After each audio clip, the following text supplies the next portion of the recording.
Новые стандарты жизни в жилом комплексе «Солнечный город Супер».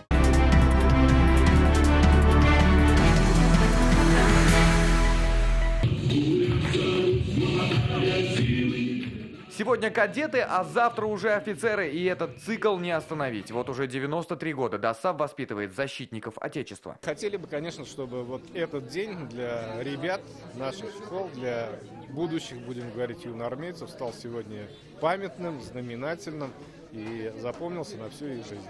Сегодня здесь дали старт оборонно-массовому месячнику в честь 75-летия Победы и столетию ТАССР. Сейчас ДОСААФ 94 секции по военно-прикладным видам спорта. Занимаются почти 3000 человек. Сегодня праздник, и мои 50 юноармейцев, будущих юноармейцев, пришли для того, чтобы вступить в торжественную клятву, провести здесь, в стенах нашего республиканского ДОСААФ.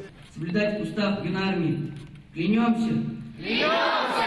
Клятву произнесли ученики 4 школ, в их числе и Камиля Гиниатуллина. Все мужчины в ее семье военные. У нас мои прадеды, мои дедушки, папа, все были в армии.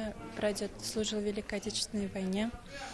И меня это вдохновило. В рамках месячника оборонно-массовой работы ребят ждут уроки мужества, встречи с ветеранами и участие в соревнованиях по различным военно-прикладным видам спорта. А закончится он 23 февраля маршем памяти. Ленар Гиниатуллин, Ильшат Мухаметов, ТНВ, Казань.